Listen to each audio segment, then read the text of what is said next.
condicionalidad de las bendiciones. Claramente, muchas veces nosotros queremos que Dios nos bendiga. ¿Hay alguien aquí que quiere que Dios no la bendiga? No hay, ¿cierto? Sin duda. Pero no sé si notaron bien el pasaje que acabamos de leer como introducción. Yo se lo voy a leer de nuevo para que usted note. Cuidaréis de poner por obra todo mandamiento que yo os ordeno hoy, para que viváis y seáis multiplicados, y entréis y poseáis la tierra que Jehová prometió con juramento a vuestros padres. Y te acordarás de todo el camino por donde te ha traído Jehová tu Dios estos 40 años en el desierto, para afligirte, para probarte, para saber lo que había en tu corazón, si habías de guardar o no sus mandamientos. Y te afligió, y te hizo tener hambre, y te sustentó con maná, comida que no conocías tú ni tus padres la habían conocido, para hacerte saber que no solo de pan vivirá el hombre, más de todo lo que sale de la boca de Jehová vivirá el hombre. Tu vestido nunca se envejeció sobre ti, ni el pie se te ha hinchado en estos 40 años. Reconoce a sí mismo en tu corazón que como castiga el hombre a su hijo, así Jehová tu Dios te castiga. Guardarás pues los mandamientos de Jehová tu Dios, andando en sus caminos y temiéndole, porque Jehová tu Dios te introduce en la buena tierra, tierra de arroyos de aguas, de fuentes y de manantiales que brotan en vegas y montes, tierra de trigo y cebada, de vides, higueras y granados, tierra de olivos, de aceite y de miel, tierra en la cual no comerás el pan con escasez, ni te faltará nada en ella, tierra cuyas piedras son hierro, y de cuyos montes sacarás cobre, y comerás y te saciarás, y bendecirás a Jehová tu Dios por la buena tierra que te habrá dado. ¿Cuál es el contexto? Esto es una cosa importante. Si ustedes se dan cuenta, en el capítulo, aproximadamente capítulo 4, versículo 44 en adelante, Moisés va a repetir la ley, por eso que se llama Deuteronomio. Deutero significa segundo, ¿ya? Nomos es ley. La ley es nuevamente repetida a la nueva generación. La primera generación murió en el desierto, pero hay una nueva generación, ¿cierto?, que ha nacido y que es necesario recordarles a ellos qué es lo que Dios había hecho y qué es lo que tenían que hacer para que fueran bendecidos por Dios. Por eso que ustedes en el capítulo 5 van a ver una recapitulación de los 10 mandamientos. Fíjense en el capítulo 5, versículo 7. No tendrás dioses ajenos delante de mí, no harás para ti escultura, no te inclinarás a ellas, y así claramente se repite literalmente lo que Éxodo 20 señala. Nuevamente, como les dije, la ley es repetida. ¿Para quién? Para la nueva generación. Fíjense en el capítulo 5, versículo 1. Llamó Moisés a todo Israel y les dijo: Oye Israel, los estatutos y decretos que yo pronuncio hoy en vuestros oídos, aprendedlos y guardadlos para ponerlos por obra. Jehová nuestro Dios hizo pacto con nosotros en Horeb. No con nuestros padres hizo Jehová este pacto, sino con nosotros, todos los que estamos aquí hoy vivos.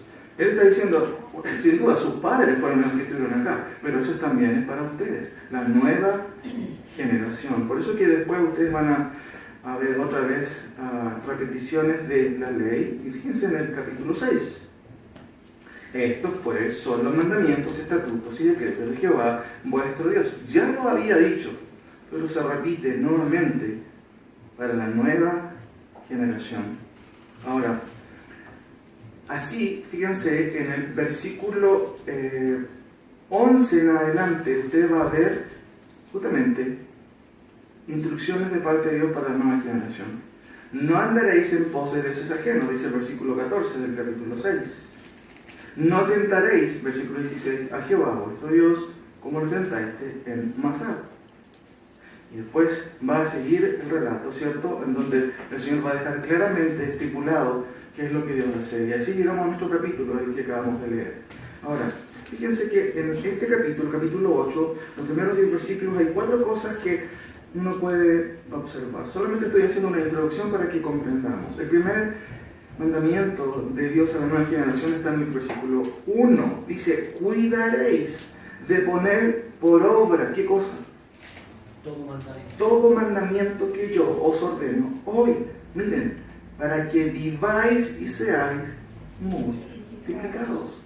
Aquí vemos la condicionalidad, ¿cierto? En este caso, de que si se portaban bien, si obedecían los mandamientos de Dios, les iba a ir bien.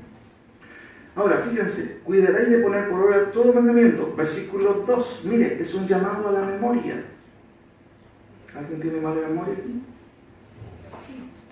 Mejor todos en algún momento. Pero miren lo que dice el texto. Y te acordarás. Ese es un llamado a recordar el pasado. Quien no recuerda el pasado vuelve a tropezar con la misma piedra. El llamado realmente es: te acordarás de todo el camino por donde te ha traído Jehová tu Dios estos 40 años en él. ¿Es cierto? Fíjense en el versículo 5. Otro principio interesante. Reconoce a sí mismo en tu corazón que como castiga el hombre a su hijo, así Jehová tu Dios te castiga. Tercera cosa importante. Y cierra en el versículo 6 como un sándwich, ¿cierto? Porque empieza diciendo: cuidaréis de hacer todo lo que Dios te ha dicho. Pero el 6 es la tapa del sándwich. Fíjense. Guardarás pues los mandamientos de Jehová tu Dios, andando en sus caminos y teniendo. Hermanos, reconoce a sí mismo en tu corazón que como castiga el hombre a su hijo, así Jehová tu Dios te castiga. Hermanos, ese es un principio que está en toda la Escritura y también es para nosotros hoy. Y fíjense, si usted no se dio cuenta, Dios trajo al pueblo por el camino del desierto ¿por cuántos meses? 40 años. Dios afligió a su pueblo para probarlo. No es su jefe, no es su contexto. Dice el texto que ¿quién afligió a Israel? Dios. Miren el versículo 2. Te acordarás de todo el camino por donde te ha traído Jehová tu Dios estos 40 años en el desierto, para afligirte, para probarte. ¿Con qué propósito? Para saber lo que había en tu corazón. Hermanos, Dios hizo pasar hambre al pueblo. Lo sustentó, sí, sin duda, pero lo hizo pasar hambre. Dios enseñó prioridades al pueblo, claramente, porque dice el texto, versículo 3, para hacerte saber que no solo de pan vivirá el hombre, más de todo lo que sale de la boca de Jehová vivirá el hombre. Hermanos, tenemos claro que Dios puede ser incluso lo que el texto dice, afligirnos. Por supuesto, hermano, Él es soberano. Dios afligió a su pueblo y este Dios que vemos aquí parece que no tiene nada que ver con el Dios que se predica en otros lados. ¿Has escuchado la frase pare de sufrir?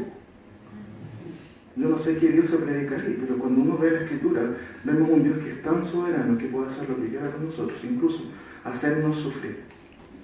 ¿Pero con qué objetivo, hermanos? Con saber qué es lo que hay en nuestro corazón. Yo no sé lo que hay en su corazón, usted no sabe lo que hay en mi corazón. Y Dios permite las circunstancias para ver qué es lo que hay en nuestro corazón. Hermanos, el Dios de las Escrituras tarde o temprano nos va a probar. Tarde o temprano. Puede que ya lo esté haciendo y no sé si estamos leyendo bien esa situación en nuestra vida. O reclamamos ante Dios, o decimos, bueno, ¿será que Dios quiere hacer algo? A veces no sabemos cómo responder frente a la adversidad. Ahora, en este sentido, mis queridos hermanos, quiero hacer una reflexión basada en este pasaje, teniendo como base este pasaje, y quiero mencionar al menos 3 ingredientes que Dios usa en su crisol. ¿Usted sabe lo que es un crisol?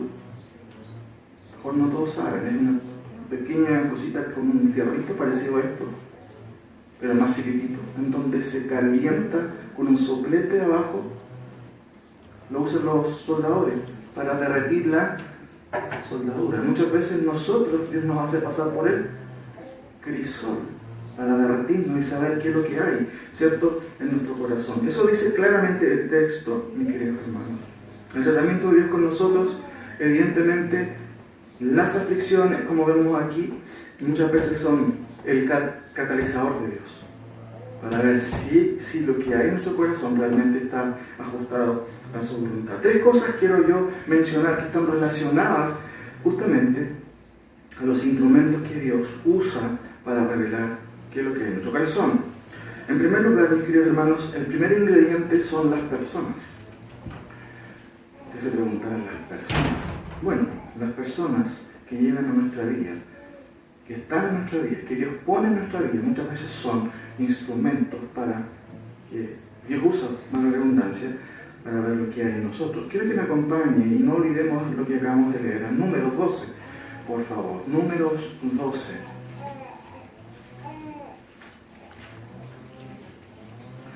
En primer lugar, Dios usa a las personas que están a nuestro lado. Las personas que están en nuestra vida. Las personas cercanas, nuestra familia, nuestro esposo, nuestra esposa, nuestros compañeros de trabajo. Las personas no están ahí por casualidad. Fíjense que en este relato hay algo interesante. Yo tengo 2 ejemplos aquí, 3 ejemplos esta mañana que tienen que ver con esto. Cómo Dios hace con nosotros, cómo usa instrumentos circunstanciales o existenciales, como dice ahí, que significa de la vida, para saber qué es lo que hay en nuestro corazón. Este es un caso muy conocido y usted seguramente lo ha leído. Yo quiero darle lectura a estos primeros versículos. Dice: María y Aarón hablaron contra Moisés a causa de la mujer cusita que había tomado, porque él había tomado mujer cusita. Y dijeron: ¿solamente por Moisés ha hablado Jehová? ¿No ha hablado también por nosotros? Y lo oyó Jehová. Y aquel varón Moisés era muy manso, más que todos los hombres que había sobre la tierra. Luego dijo Jehová a Moisés, a Aarón y a María: salid vosotros 3 al tabernáculo de reunión. Y salieron ellos 3. Entonces Jehová descendió en la columna de la nube y se puso a la puerta del tabernáculo. Y llamó a Aarón y a María, y salieron ambos. Y él les dijo: oíd ahora mis palabras. Cuando haya entre vosotros profeta de Jehová, le apareceré en visión, en sueños hablaré con él. No así a mi siervo Moisés, que es fiel en toda mi casa. Cara a cara hablaré con él, y claramente y no por figuras verá la apariencia de Jehová. ¿Por qué, pues, no tuvisteis temor de hablar contra mi siervo Moisés? Entonces la ira de Jehová se encendió contra ellos y se fue. Y la nube se apartó del tabernáculo, y aquí que María estaba leprosa como la nieve. Y miró a Aarón a María, y aquí que estaba leprosa. Y dijo a Aarón a Moisés: Señor mío, no pongas ahora sobre nosotros este pecado, porque locamente hemos actuado y hemos pecado. No quede ella ahora como el que nace muerto, que al salir del vientre de su madre tiene ya medio consumida su carne. Entonces Moisés clamó a Jehová diciendo: te ruego, oh Dios, que la sanes ahora.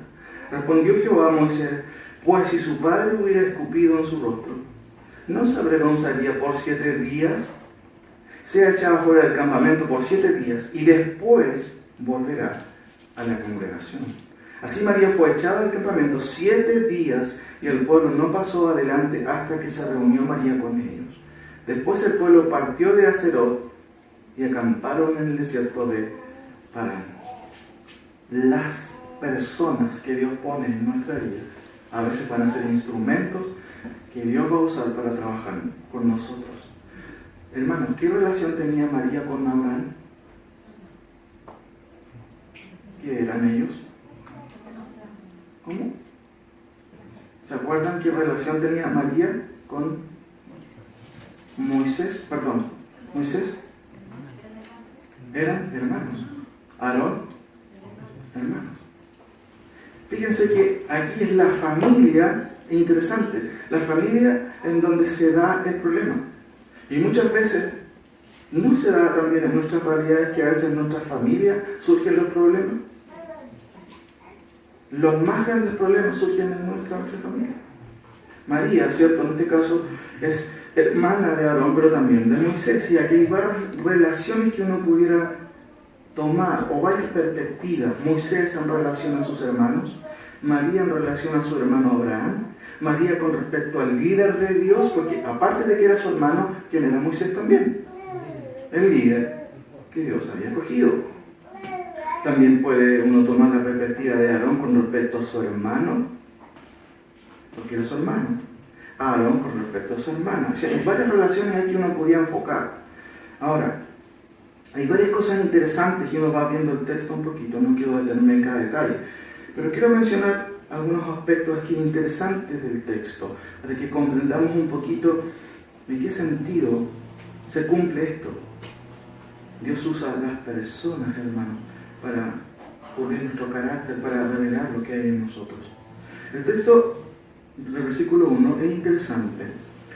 El texto hebreo empieza con el verbo hablar. ¿Se dieron cuenta? Y María y Aarón, ¿qué dice? Hablaron. Pero ponga atención. Es interesante que el texto hebreo se trata de la tercera persona singular del género femenino. ¿Cómo se debería traducir? La tercera persona del singular, no plural, del género femenino. Ella. Y el texto, ¿saben cómo dice el texto literal? Ella habló. Ella habló. Qué interesante. El texto lo pone en los dos puntos, pero el literal dice, ella habló. Fue la mujer la que vio, obviamente, el problema. Y a veces las mujeres ven cosas que uno no ve, ¿cierto? En este caso María ve algo interesante. Y arrastra a Aarón su hermano, porque el texto del versículo 2 lo dice en plural y está bien. Y dijeron, pero el texto empieza, y no se nota quizás mucho acá, hablando, ¿cierto?, en primera persona del singular, y es María la que se da cuenta de eso. Y dijo ella, o habló ella, y después se agrega, y Aarón, a causa de la mujer cosita. Ahora, uno puede entender por qué razón el versículo 9 y 12, hermanos, ¿quién es castigado? ¿Se dieron cuenta en ese detalle? Que Aarón no es castigado. ¿Quién fue castigado? ¿Por qué creen ustedes? Porque ella fue la que habló. Ella fue la que fue castigada. Miren, entonces la ira de Jehová se encendió contra él y se fue, y la nube se apartó del tabernáculo, y aquí que María estaba leprosa como la nieve. ¿Y Aarón? ¿Qué pasó con Aarón? Igual era culpable. Pero aquí María, fíjense, la hermana del líder, la hermana de Moisés, fue la que empezó a criticar el liderazgo de Moisés.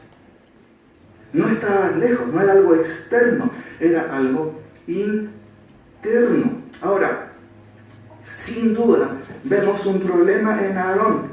¿Ustedes se acuerdan, mi hermano, cuando Moisés estuvo conversando con el Señor, recibiendo las leyes, y abajo había una fiesta linda, preciosa, ¿cierto?, de acción de gracia? Justamente, Éxodo 32, 25, miren. Éxodo 32, 25. Miren cómo dice el interesante versículo. Y viendo Moisés que el pueblo estaba desenfrenado, porque Aarón lo había permitido. Hermanos, ¿ustedes saben cuántas personas murieron ese día por castigo del Señor? Sin duda, muchas. Mira el versículo 28.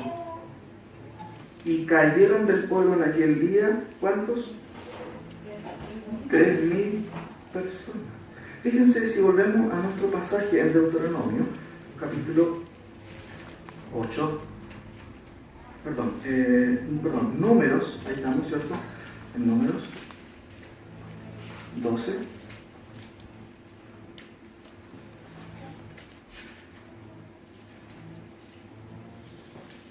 El texto dice, María y Aarón hablaron contra Moisés. Ya sabemos que María fue la que habló y Aarón fue arrastrado. Y esto es interesante, hermanos. Si bien es cierto, María es la que de una otra manera es la que inicia la queja o la crítica, vemos en Aarón un hombre falto de carácter nuevamente. Ya él había tenido un precedente.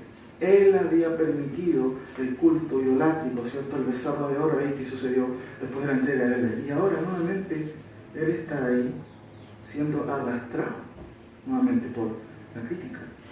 Ahora, hermanos, ¿cuál es el problema con la mujer cusita? Porque el versículo dice, y dijeron, solamente por Moisés ha hablado Jehová, no ha hablado también por nosotros, y lo vio Jehová. Pero el versículo 1 dice, María y Aarón hablaron contra Moisés a causa de la mujer cusita. ¿Qué pasó con ella? ¿Cuál era el problema con ella? ¿Era inferior porque era, no sé, etíope? ¿Cuál era el problema con ella? Recuerden que Sara había muerto y Moisés, ¿cierto?, nuevamente se casa con esta mujer. ¿Cuál creen ustedes que era el problema? ¿Qué nos dice el texto? Fíjense, a causa de la mujer cosita que había tomado, porque él había tomado mujer cosita, y eso, ¿cómo es posible que Moisés haya hecho eso? ¿Cómo es posible? Hermanos, ¿cuál creen que es el problema? ¿No era israelita, dicen ustedes? ¿Sí? ¿Cómo es posible que Moisés haya caído en eso, cierto? Hermanos, observen ustedes cuál es el problema. Muchas veces, y aquí esto es interesante porque el versículo 2 nos revela cuál es el problema. Ahí está implícito el problema.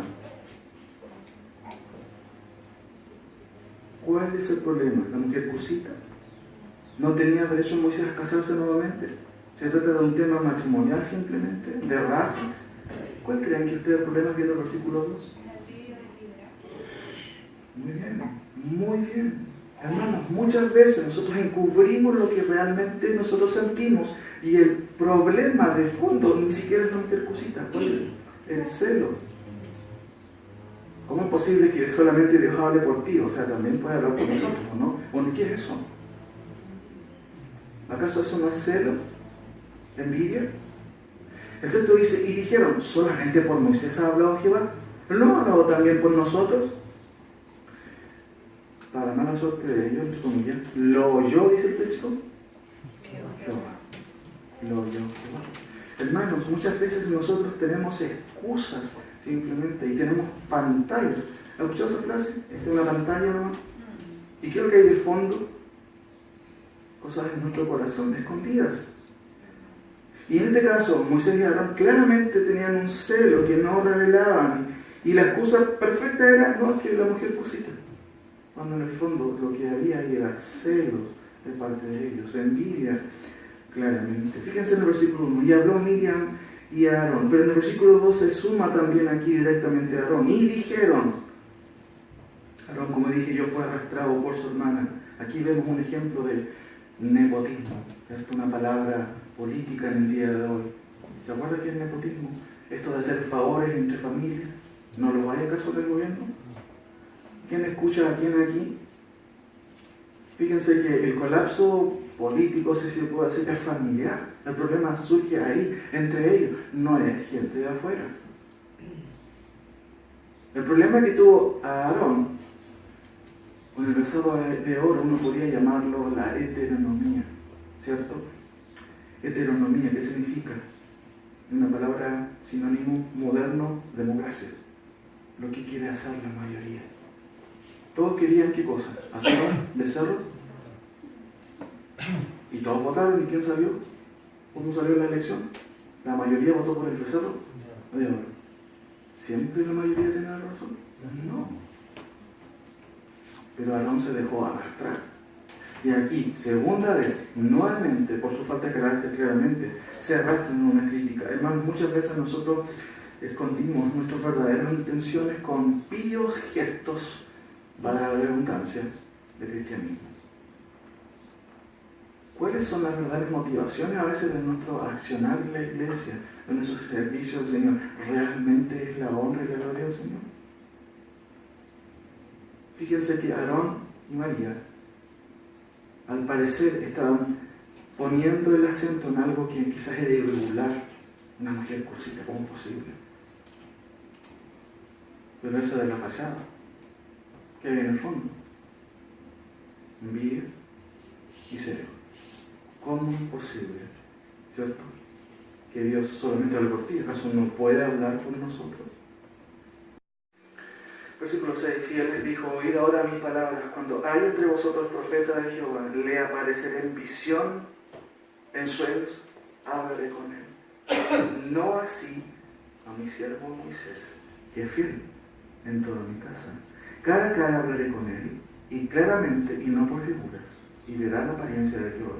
Y fíjense la pregunta de Dios, ¿por qué pues no tuviste el temor de hablar contra mi siervo Moisés? Y la ira de Dios claramente se manifiesta directamente, y en este caso, como ustedes ya lo pudimos ver con María. Hermanos, las personas que Dios trae a nuestra vida a veces son de bendición o lo contrario.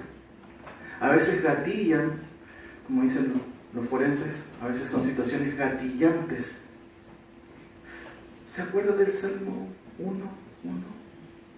Bienaventurado el varón que no anduvo en ni en silla de escarnecedores sea sentado. Está hablando de cómo nosotros nos manejamos en la vida, a quién escuchamos, a quién no escuchamos. Aarón, a lo mejor él, nuevamente un hombre falto de carácter, seguramente María ya había hablado y él prestó oído y se sumó a la crítica.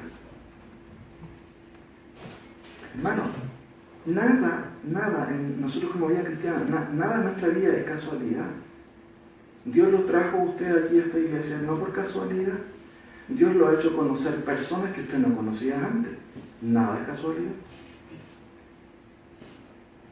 Cada acción que nosotros hacemos, ¿cierto? O cada persona que está dentro de nuestro círculo, muchas veces simplemente es una manera en que Dios nos usa para bien o para mal.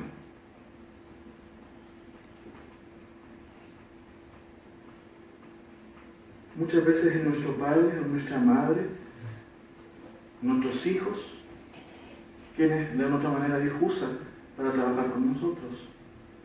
Muchas veces uno piensa que los hijos que Dios nos da, mis queridos hermanos, los da a nosotros para que nosotros trabajemos con ellos, cuando muchas veces es al revés.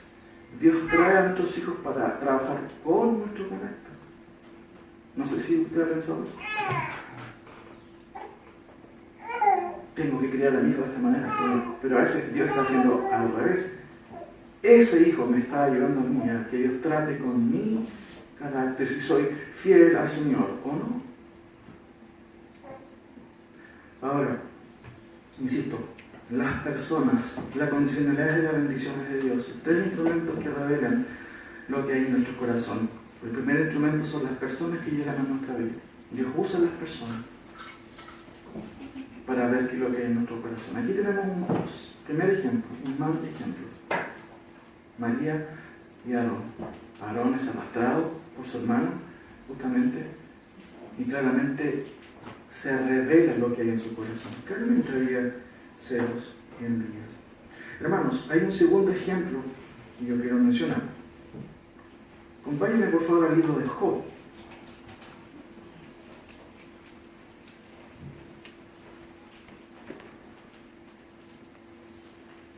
Job, Salmos, Proverbios, así está el orden. Y yo no sé cuántos de ustedes conocen este libro, este tremendo libro, y a veces uno se puede enredar un poquito porque uno puede entender cuál es el problema de Job, porque Job responde pero magistralmente a su problema. ¿Cuál es el problema de Job? Fíjense, ustedes entienden el contexto, dice el versículo 1 del capítulo 1,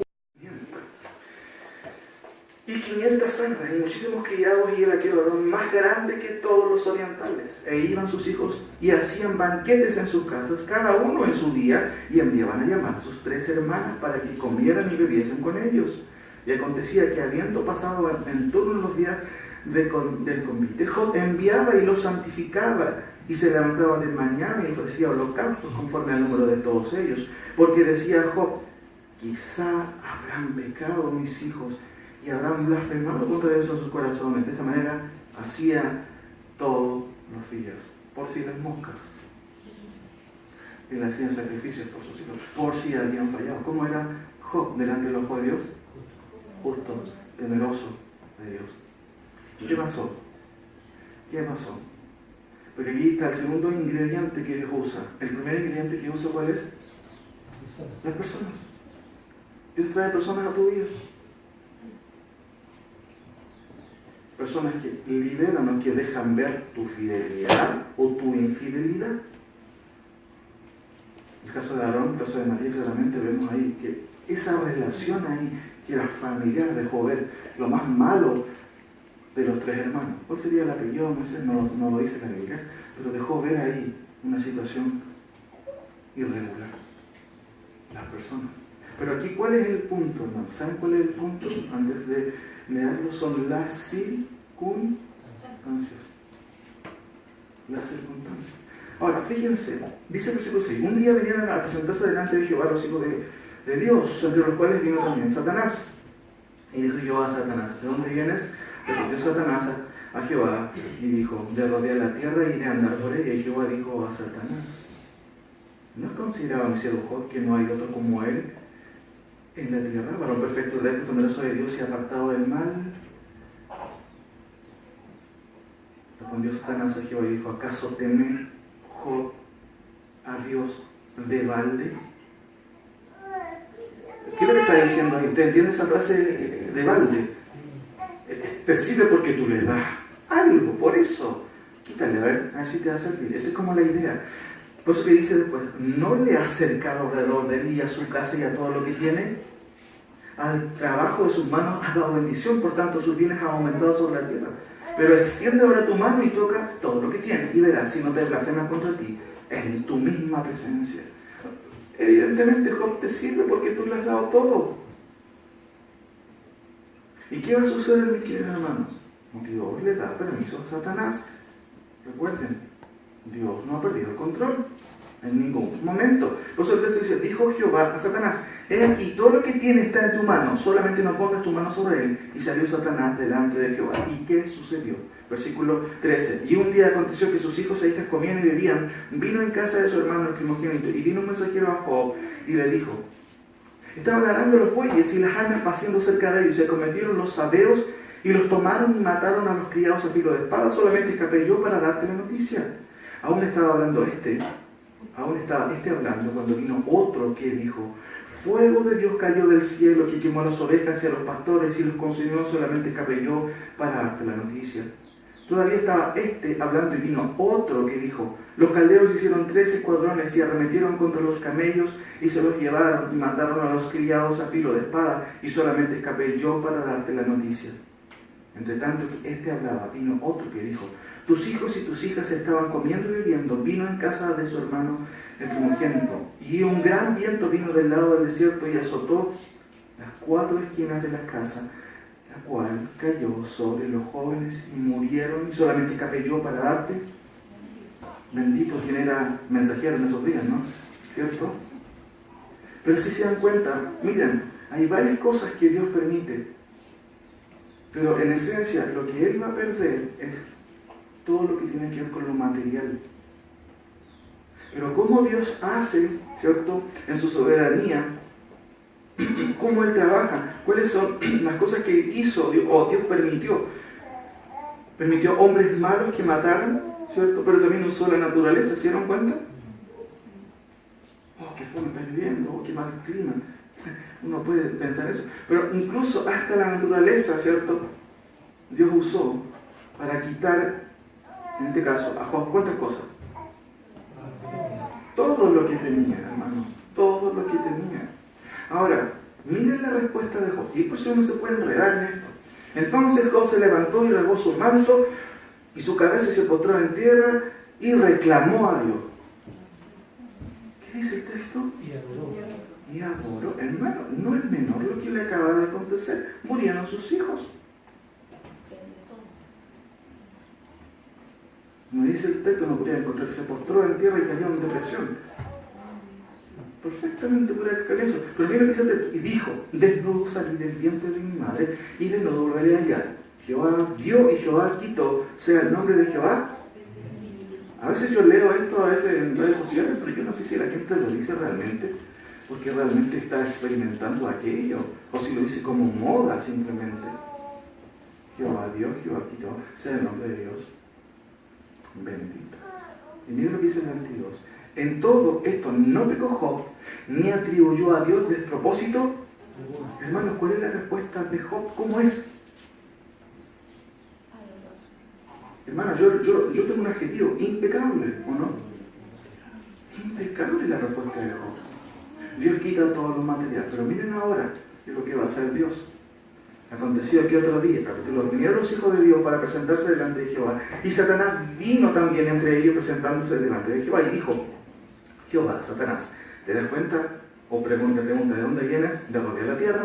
Y dijo Jehová a Satanás: ¿no has considerado, mi siervo Job, que no hay otro como él en la tierra, varón perfecto y recto, temeroso de Dios y apartado del mal, y que todavía retiene su integridad, aun cuando tú me incitaste contra él para que lo arruinaras sin causa? Respondió Satanás y dijo: piel por piel, de todo lo que el hombre tiene dará por su vida, pero extiende ahora tu mano y toca sus huesos y su carne, y dirás si no te blasfema contra ti. Jehová dijo a Satanás: he aquí, él está en tu mano, mas guarda su vida, no toques su vida. Hermanos, Job pierde todo el material, y ahora ¿qué problema va a venir? Salud.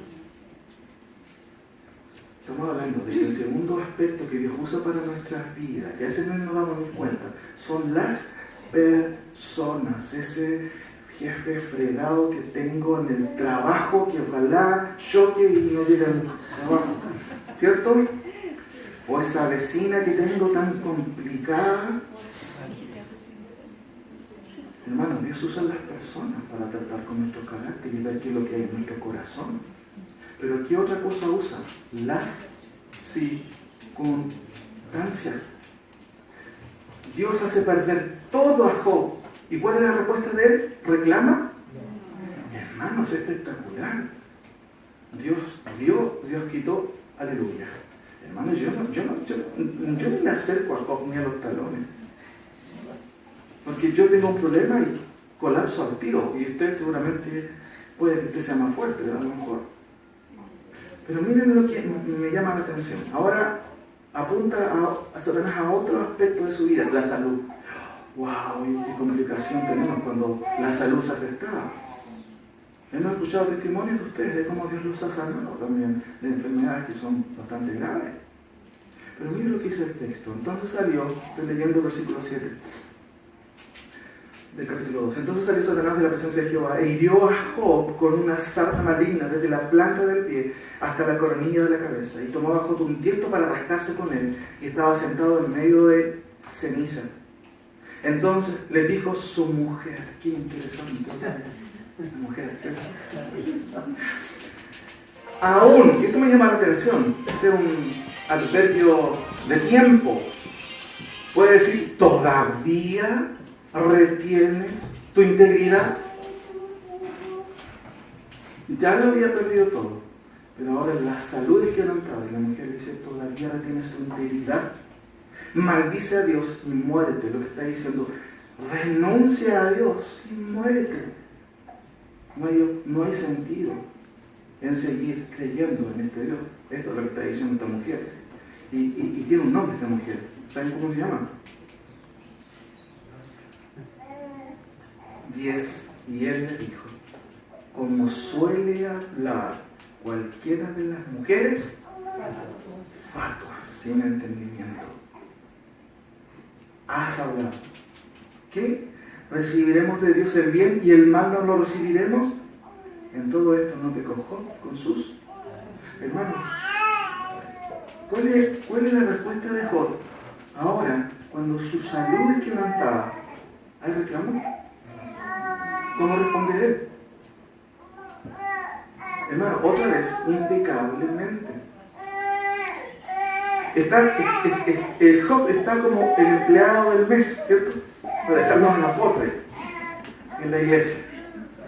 Pero yo pensaba: ¿pero cuál es el problema de Job? Yo no entiendo. ¿Cuál es la enseñanza que aprendemos de Job? Entonces, ¿se trata de la excelente reacción de Job y la mala actitud de la mujer simplemente? Porque, hermanos, son 42 capítulos. ¿Cuál es la enseñanza de este libro? Yo sé que muchos de ustedes lo han leído y han podido encontrar varias enseñanzas. Ahora, notemos algunas cosas para que comprendamos un poco esto. Ya les dije, la respuesta de Job a la adversidad. Es increíble. Es increíble. Pero hay un problema. Hay un problema. Fíjense por favor, mis queridos hermanos. Job nunca renuncia a Dios. Nunca dice, no, Dios, voy a dejar. Él nunca hace eso. No es el problema de él.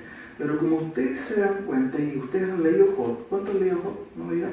Pero al final de Job dice, yo hablaba lo que no entendía, pero él habla que tampoco conocía ¿a quién? A Dios. Ahora dice, mis ojos te ven, ¿se acuerdan?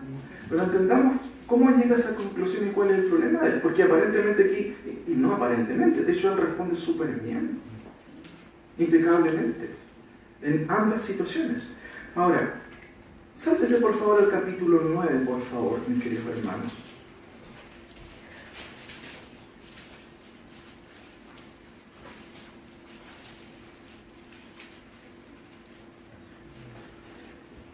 Recuerden que después de que Job sucede o le sucede esto, vienen los amigos, ¿cierto?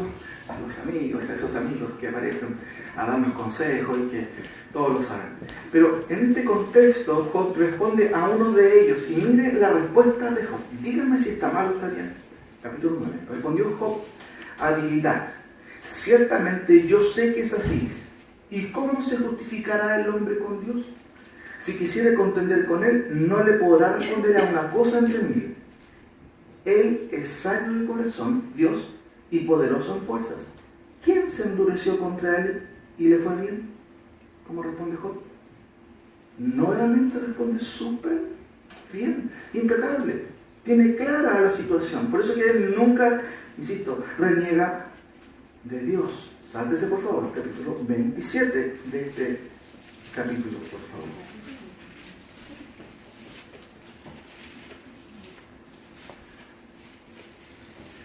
En el capítulo 27, Job hace un resumen, en cierto sentido, para responder a todos sus amigos. Recuerde el contexto. Job ha perdido, ¿cuántas cosas? Todo. ¿Y qué más? Está enfermo. Pero responde súper bien, hasta aquí impecable. Versículo 27, capítulo 27, versículo 1, ¿cierto? Los primeros 4 versículos. Reasumió Job su discurso y dijo: vive Dios que ha quitado mi derecho, y el omnipotente que amargó el alma mía, que todo el tiempo que mi alma esté en mí y haya hálito de Dios en mis narices, mis labios no hablarán iniquidad, ni mi lengua pronunciará. ¿Cómo responde Job? Parece que lo está tomando todo de manera correcta, pero es un ejemplo. ¿Cuál es el problema? ¿Cuál es el problema de Job? Hermanos, por favor, vuelva al capítulo 3 de Job y notemos la primera reacción de Job. Y aquí está la clave de cuál va a ser el problema de Job. Capítulo 3. Después de esto, después de que vino todo el problema, no solamente de la pérdida de lo material, sino de la enfermedad, dice el versículo: después de esto abrió Job su boca, ¿y qué dijo? Y maldijo su día, y exclamó Job y dijo: 3. Perezca el día en que yo nací. Versículo 11, miren: ¿por qué no morí yo en la matriz? ¿Qué es la matriz? El útero. ¿O expiré al salir del vientre? 13. Pues ahora estaría yo muerto y reposaría, dormiría y entonces tendría. No sé si se está dando cuenta de lo que está haciendo Job. Miren, sáltense al versículo 16, por favor. ¿Por qué no fui escondido como abortivo, como los pequeñitos que nunca vieron la luz? Versículo 23. ¿Por qué se da vida al hombre que no sabe por dónde ha de ir y a quien Dios ha encerrado? ¿Se está dando cuenta de cuál es el problema de él? Está renegando de qué cosa? De su propia vida, pero está renegando de Dios.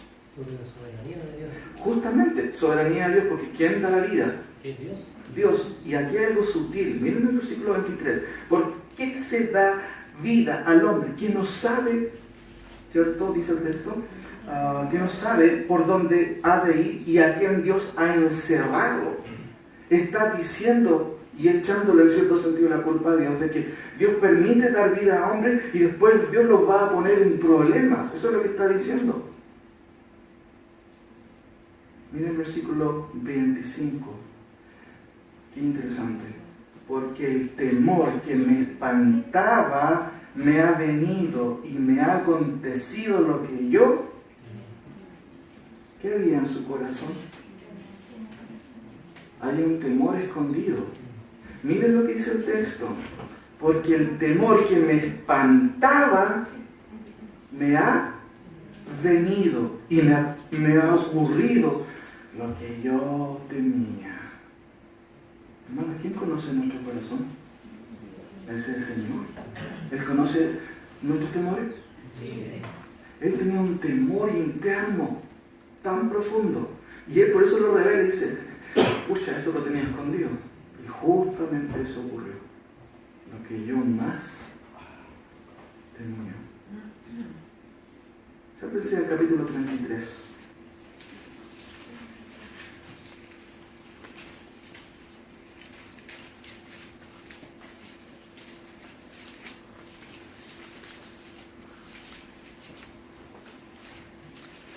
No voy a leer todo, pero entre las personas que van a hablar con Job hay uno solo, y de hecho el más joven, el que es más correcto en sus consejos.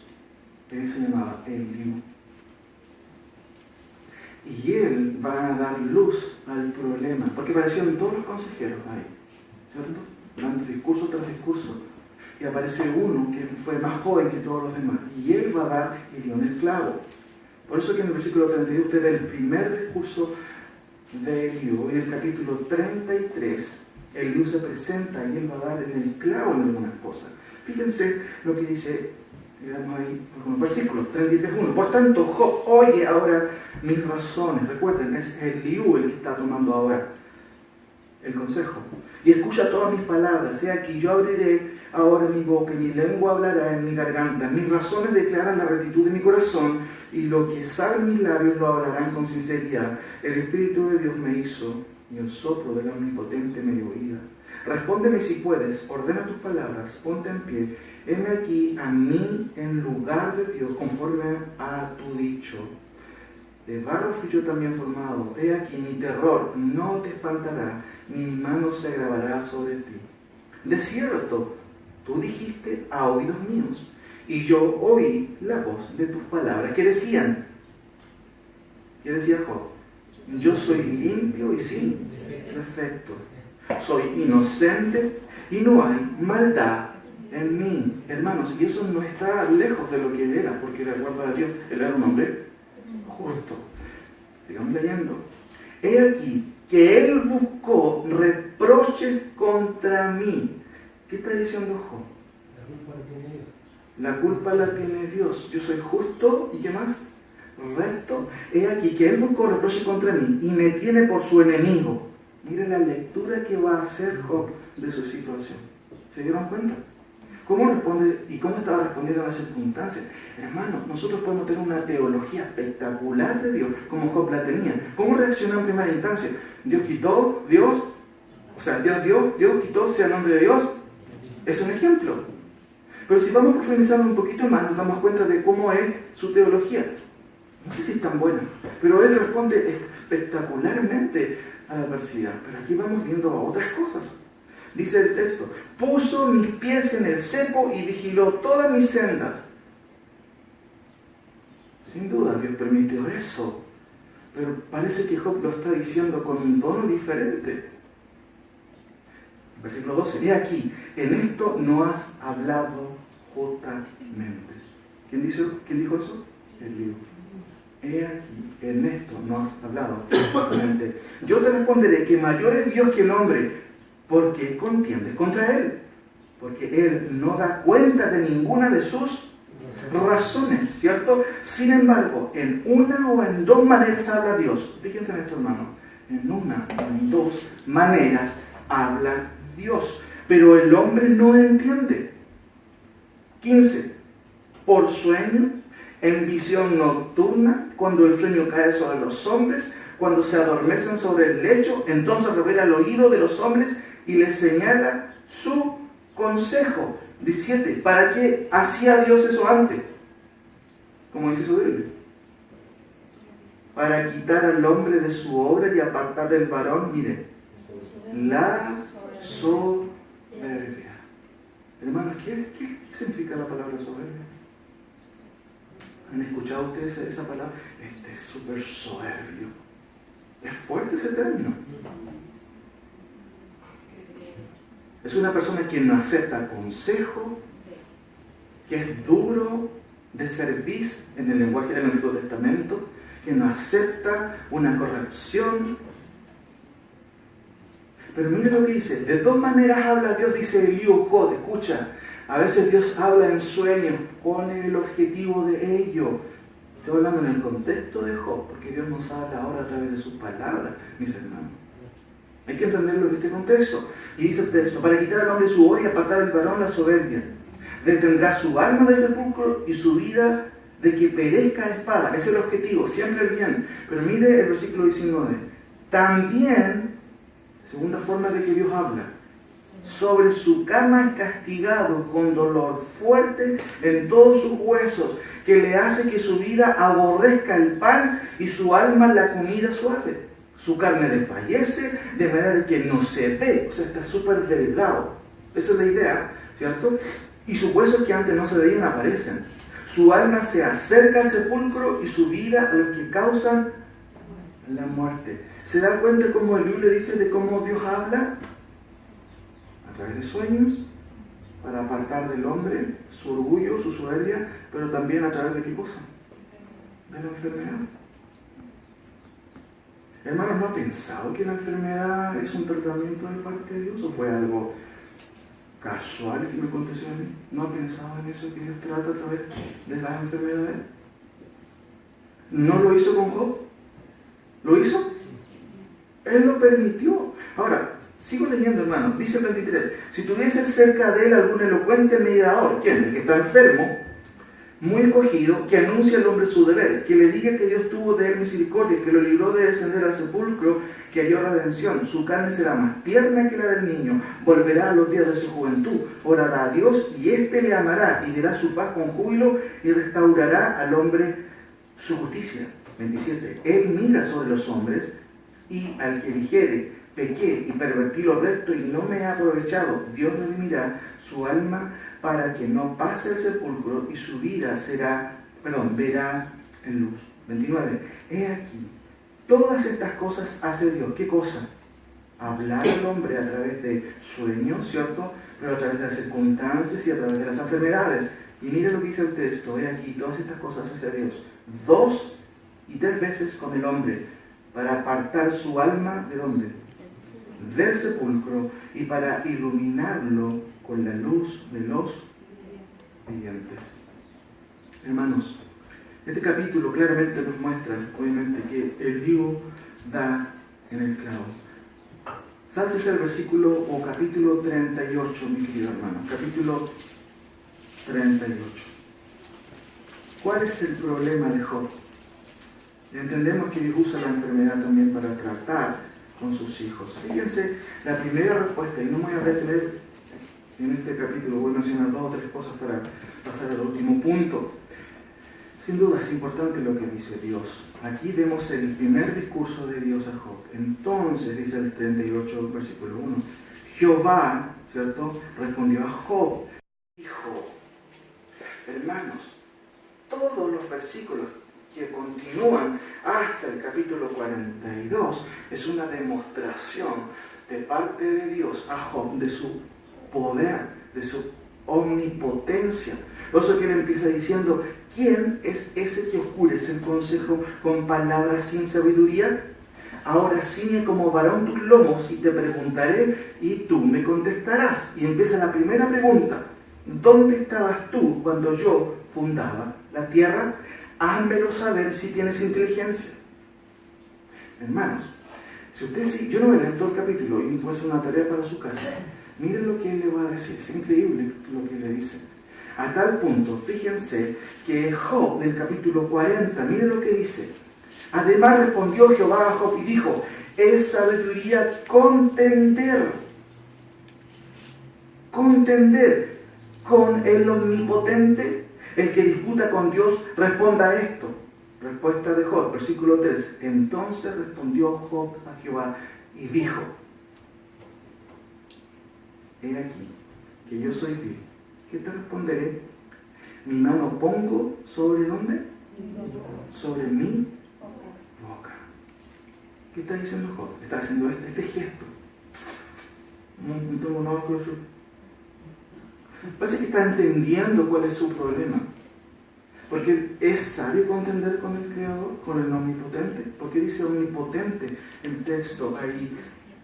Porque claramente todos los versículos anteriores, usted lo puede leer en su casa, revelan que Dios es omnipotente. ¿Acaso se le habrá escapado la enfermedad de Job? Miren lo que dice en el versículo 6 o 5. Una vez hablé, mas no responderé. Aún 2 veces, mas no volveré a hablar. 6. Respondió Jehová y dijo en el torbellino, cíñete ahora como varón tus lomos, apriétate el cinturón. Eso es lo que está diciendo. Por eso te vienes los pantalones y siéntate y pon atención. Y yo te voy a preguntar y tú me vas a contestar de nuevo. ¿Invalidarás tú también mi juicio? ¿Me condenarás a mí para justificarte tú? Porque eso es lo que estaba haciendo Job. ¿Tienes tú un brazo como el de Dios y truenas con voz como la suya? Sigue el relato hablando justamente de la magnificencia de Dios. Hermanos, capítulo 42, lo último de este punto. Respondió Job a Jehová y dijo, yo conozco que todo lo puedes y que no hay pensamiento que se esconda de ti. ¿Quién es el que oscurece el consejo sin entendimiento? Por tanto, yo hablaba lo que no entendía, cosas demasiado maravillosas para mí que yo no comprendía. Oye, te ruego y hablaré. Te preguntaré y tú me enseñarás. Cambia la actitud claramente. De oídas te había oído, mas ahora mis ojos, por tanto me aborrezco y me arrepiento en polvo y ceniza. Hermanos, la palabra yo conozco en la palabrita hebrea yavá y significa conocer por experiencia, no solamente por, o sea, está incluida la reflexión. La idea es que una persona conoce por la experiencia, no por lo teórico solamente. ¿Cuál es el problema de Job? Job juzgó su problema en base a su experiencia. Hermano, Job era un arminiano de cabo a rabo. No fue capaz de armonizar lo que creía de Dios y lo que le estaba pasando. Ese era su problema. No fue capaz de armonizar. Él tenía un concepto de Dios bueno, pero no había vivido, no había experimentado en la práctica que era conocer al Señor. Job sabía teología, pero no tenía la teología de Daniel. ¿Se acuerda cuando Daniel dice, bueno, y si perecemos? Perecemos. Pero Dios tiene poder, Faraón. Si Dios quiere, de librarnos de este horno. Pero sepa que si Dios no lo hace, Él es soberano y nosotros vamos a estar contentos. Pero es interesante porque Daniel y aún José, ¿se acuerda José cuánto tiempo estuvo sufriendo, no solamente vendido por los hermanos? Cuando revela el sueño del panadero y el copero, uno de ellos se le olvidó. ¿Y cuántos años estuvo ahí? 2 años extra. Cuando vienen sus hermanos, ellos esperaban que sus hermanos los eliminaran, pero él dice, no, tranquilo. Dios me puso ¿para qué? Para preservación de ustedes. Hermanos, ¿de qué estoy hablando? De las circunstancias. ¿Cómo nosotros respondemos a las circunstancias? Hermano, ¿respondemos como Job? Hermano, nosotros podemos tener una teología correcta, como Job la tuvo. ¿Cómo responde al principio? Súper bien. Pero él no relacionó de que Dios es capaz y tiene todo el poder y autoridad y permiso para hacer de mí lo que quiera. ¿Cree que no la tiene con usted? Por supuesto, Él puede hacer lo que quiera con usted. ¿Y uno está dispuesto a hacer eso? Decir, Señor, úsame en esto. O úsame para lo que tú quieras. Enfermedad, por ejemplo. ¿Por qué estoy pasando por esto? No debería hacer esto. Hermano, no es fácil dar recetas y decir, hermano, haga esto. Ahí están los amigos de Job. Pero uno de ellos es un esclavo. Uno de ellos solamente es un esclavo. Job no fue capaz, insisto, de armonizar lo que creía de Dios con lo que le estaba pasando. Como que no cuadraba. Si yo me porto bien, hago las cosas correctamente. Sí, pero Dios es capaz incluso de usar tu vida para lo que Él quiera. Hermanos, el último ejemplo que quiero dar aquí es algo interesante. La condicionalidad de las bendiciones de Dios claramente están supeditadas a cómo reaccionamos frente a las circunstancias. Dios usa, en primer lugar, ¿qué cosa? Las personas. Hermano, puede ser su esposo, su esposa. No, si él tiene toda la culpa. No sé, hermano, si están así a veces. Porque Dios revela lo que hay en su corazón. Sus hijos. Las personas, nunca mire a una persona como algo incasual en el universo. Siempre está ahí por alguna razón y Dios trabaja con usted, Dios trabaja conmigo, mis queridos hermanos. Segunda cosa, Dios usa ¿qué cosa? Las circunstancias. Cualquiera que usted vive. ¿Por qué estoy pasando por esto? Yo soy bueno, lo voy a ser Job. Pero Dios tiene la capacidad, tiene el permiso, la soberanía de hacer lo que quiera, hermanos, con nuestra vida. No tenemos que perder de vista ese punto de vista. Ahora, lo último, personas, circunstancias, pero también hay una cosa que es interesante y está todo ligado en realidad. No sé si podría ser un tercer punto como parte de esto. Puede ser un punto que subraye esto. Fíjense Deuteronomio 13:3. Hace un tiempo vi una película antigua que se llamaba La Encrucijada. ¿Usted sabe lo que es una encrucijada?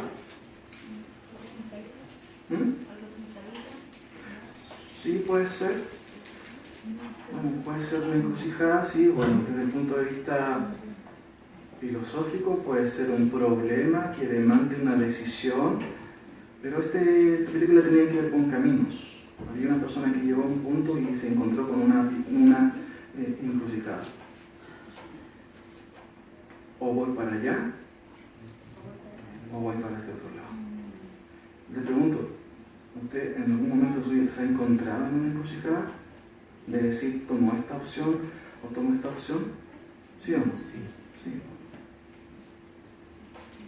En la Segunda Guerra Mundial también hubo un día que se llamaba el Día D. ¿No escucharon? En donde bajaron todas las tropas ahí a las playas. La Normandía me parece que era. Y se le llamó el Día D. Todo lo que habían entrenado, lo que sabían, se iba a ver justamente ese día. ¿A qué le quiero ayudar a pensar en esto? No. Aquí usted se va a encontrar en un momento, no sé, cualquier momento, en que usted se le va a presentar y la circunstancia va a exigir de usted una decisión. Éxodo 32, después de que Aarón permite la idolatría, ¿sabe lo que hace Moisés? Él dice, pónganse a la derecha todos los que están con Dios y pónganse a la izquierda los que no están con Dios. Dios va a permitir eso en su vida. Y le va a decir, eres mi hijo, bueno, ponete acá, si no, sigue tu camino. Dios va a poner eso en nuestra vida en algún momento, la encrucijada. Ahora, no tengo este versículo, solamente quiero leerlo porque son versículos clave. No darás oído a las palabras de tal profeta ni a tal soñador de sueños, porque el contexto está diciendo, bueno, ¿cómo sabemos, Dios, quién es profeta tuyo? No lo sabemos. Y dice el texto, no darás oído a las palabras de tal profeta ni a tal soñador de sueños, porque Jehová vuestro Dios os está probando para saber si amáis a Jehová vuestro Dios con todo vuestro corazón y con toda vuestra alma. No lo busquen. Jueces 3:1. Estas pues son las naciones que dejó Jehová para probar con ellas a Israel, a todos aquellos que no habían conocido todas las tierras de Canaán.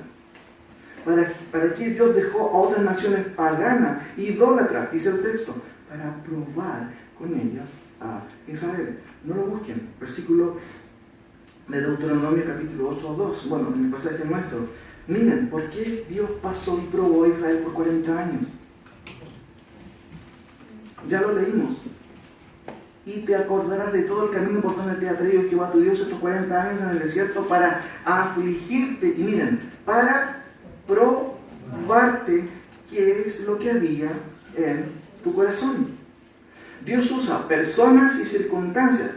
Pero hermano, hay una cosa que es personal. Dios a ti, a usted, a mí, nos va a poner en una circunstancia puntual en donde tú o yo vamos a tener que tomar una decisión. Ahora, vayan a Génesis 22 y con este pasaje quiero terminar. Génesis 22. Aquí hay un pasaje que vuelve a repetir algo interesante. Génesis 22 es un pasaje muy conocido, ya lo hemos leído en otras ocasiones. Contexto, el sacrificio de Isaac, ¿se acuerdan? De cómo Dios pide algo, pero impensable. ¿Cómo se le ocurre pedir que sacrifique a un hijo? Eso lo hacían las naciones paganas. Contexto, eso es lo que hacían, repito, las naciones paganas. 22. Y aconteció después de estas cosas que probó Dios a Abraham. Miren qué interesante. Otra vez, probó Dios a Abraham. Y le dijo a Abraham, y él respondió, heme aquí, Señor, aquí estoy. Y dijo, toma ahora tu hijo, tu único, Isaac, a quien amas. No sé por qué el texto dice así, es como irónico, no sé si me entienden. Toma el único hijo, el que amas tú, pero con todo tu corazón. Toma ese hijo. No sé si están entendiendo eso. Y dice el texto, a quien amas, a tierra de Moriah, y ofrécelo aquí en holocausto. Wow. ¿Cómo? ¿Qué estás diciendo? ¿Y lo ofrezca en holocausto? Sobre uno de los montes que yo te diré. Y Abraham se levantó muy de mañana, ensilló el asno, bueno, no en este caso, bueno, sencillo, ¿cierto? Y tomó consigo 2 siervos suyos, e Isaac a su hijo, y cortó leña para el holocausto, y se levantó y fue al lugar que Dios le dijo. El tercer día alzó Abraham sus ojos y vio el lugar de lejos. Entonces dijo Abraham a sus siervos, esperad aquí con el asno, y yo y el muchacho iremos hasta allí. Y mire qué interesante. ¿Y la guitarra? ¿Vio que lleva guitarra o no? ¿Teclado? Nada de eso. Qué interesante. La primera, creo que es la segunda vez que se menciona la palabra adoración y no hay música. Yo y el muchacho adoraremos y volveremos a vosotros. Y tomó Abraham la leña del holocausto y la puso sobre Isaac, su hijo. Y él tomó en su mano el fuego y el cuchillo y fueron ambos juntos. Entonces habló Isaac a Abraham, su padre. Papá, aquí está el fuego, está todo, está lindo. Pero, ¿el cordero? ¿Dónde está? Estoy parafraseando la idea. No lo veo. ¿Lo van a mandar por Chile Express? ¿Cómo es la cosa? Hermanos, no hay nada de eso. Fíjense. Versículo 8. Y respondió Abraham, Dios se proveerá de qué cosa? De cordero para el holocausto, hijo mío. Y yo no puedo imaginar lo que él pudo haber pensado en ese momento, porque era su hijo el que tenía que sacrificar a él. Pero él tiene una confianza acá adentro, en el corazón. Dios va a proveer un cordero. Dios lo va a hacer. Pero ¿cuál es la convicción de él, mis hermanos? ¿Estaba dudando de sacrificar a su hijo? No. Hermano, el texto no revela eso. Él está claro. Dice, bueno, perfecto, lo voy a hacer. Y cuando llegaron al lugar que Dios le había dicho, edificó allí Abraham un altar y compuso la leña y ató a Isaac su hijo y lo puso en el altar sobre la leña. Y extendió Abraham su mano y tomó el cuchillo para degollar a su hijo.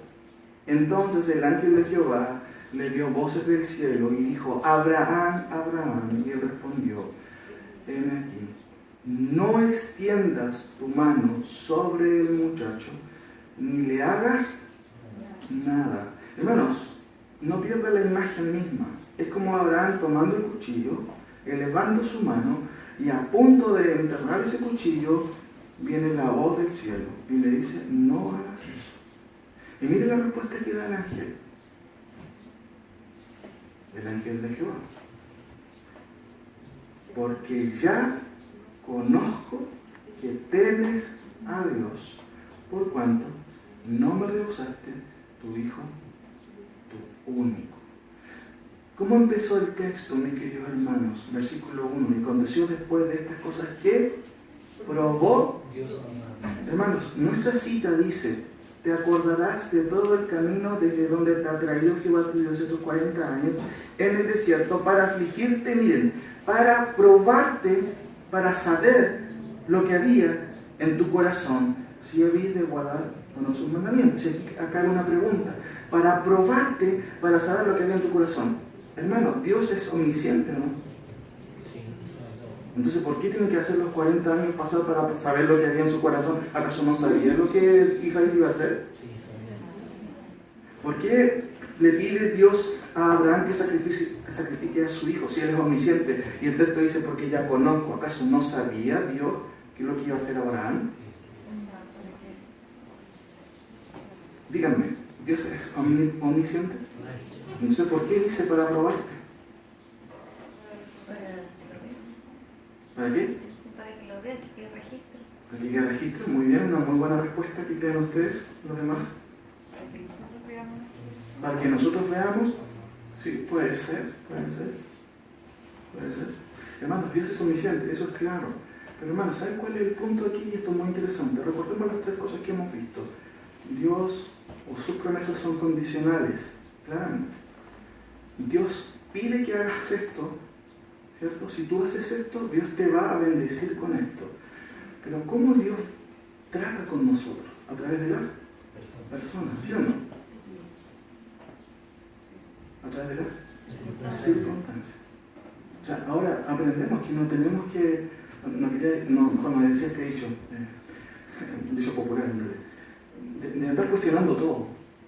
¿De por qué a mí? ¿De por qué a mí? ¿De por qué a mí? Entendemos que no hay nada que escape del control de Dios. Tercero, la encrucijada de la vida. Dios me va a llevar a un punto en que me va a exponer para saber qué es lo que amo yo más. Hermanos, ¿cuál es el punto y la explicación del último punto?